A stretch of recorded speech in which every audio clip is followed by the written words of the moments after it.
med Birgit Holm, jeg er jordmor. Sæt ned. Det er faktisk lige fået et afbud, så vi har 20 minutter, vi kan bruge. Jamen, det lyder da godt. Jeg har masser af tid. Hvordan går det med dig? Altså, har du det godt, eller hvad? Altså, jeg har det fint, men jeg er meget nervøs over, hvad resultatet for prøven vil vise. Selvom jeg afklarer mig selv, om det ikke skal ende i en abort. Det kan jeg godt forstå. Du skal have foretaget en moderkagebiopsi, hva'? Jo. Ved du, hvad det går ud på, eller? Nej, altså, da jeg fik foretaget dobbelttesten og nakkefoldsscanning, der fortalte de kun, at der ville være en risiko for, at mit barn ville udvikle Down-syndrom. Ja. Og det var sådan set kun det. Men jeg kan fortælle lidt om en moderkagebiopsi, hvad I går Det ud må på. man gerne. Ja, altså en moderkagebiopsi, den tages imellem uge 9 og 13. Det sker ved, at en tynd kanyle bliver stukket igennem maven på moderen eller igennem skeden, og man trækker noget af moderkagen ud. Resultatet viser, hvis der er kromosomfejl eller en anden arvelig sygdom. Den tages på baggrund af en risikovurdering, der er blevet foretaget hos din læge, eller en samtale med familien om arvelig sygdom. En moderkagebiopsi den foretages tidligt i graviditeten, så hvis det viser sig, at der er nogen fejl med dit foster, kan man altså stadigvæk godt nå at få foretaget en abort. Jamen, jeg er helt optaget med mig selv, at det skal ikke ende i en abort. Nå, okay. Ja. Min søster, hun har lige fået foretaget en trippeltest. Hvad går det ud på?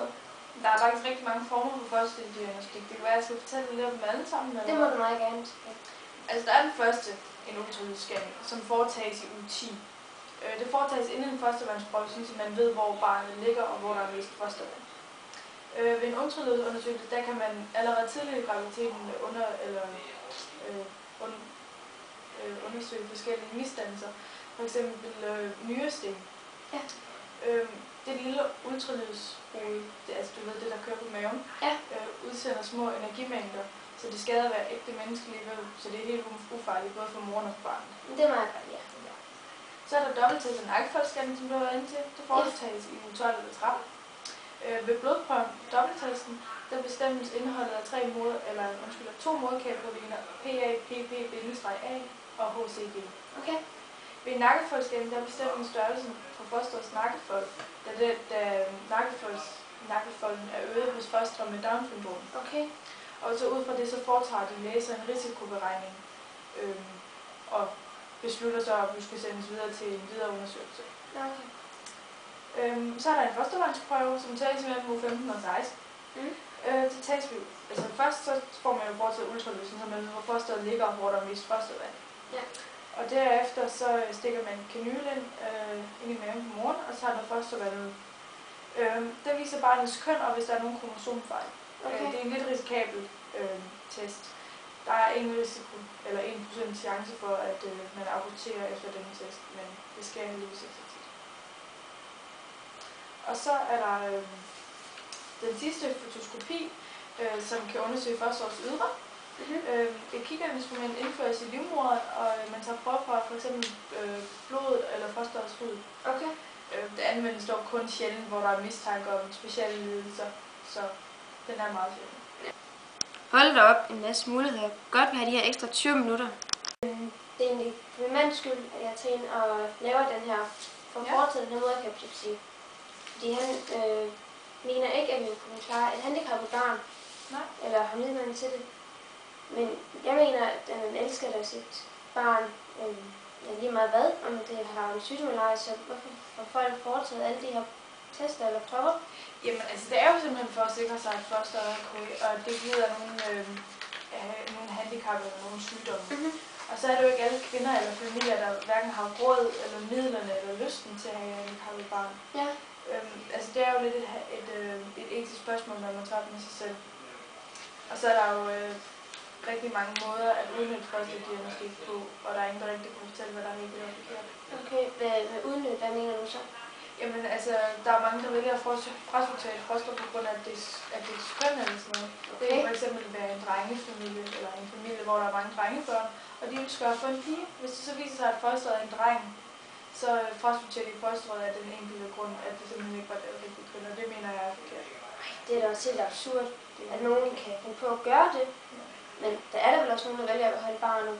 Jo, der er selvfølgelig nogen, der vælger at leve med et handicappet barn, fordi de ved, at det kan fungere i vores samfund. Ja. Og der er jo også forskellige grader af handicap. For eksempel Down-syndrom, det kan være livsfarligt, men det kan også være, at man næsten kan leve et helt normalt liv. som en helt normal menneske. Okay. Har I nogle tal eller beviser, fortæller noget om det? I Danmark der vælger de fleste at få foretaget en abort. I 2004 var der ingen fostre med Down-syndrom, der overlevede, og i 2005 overlevede kun ét foster med Down-syndrom.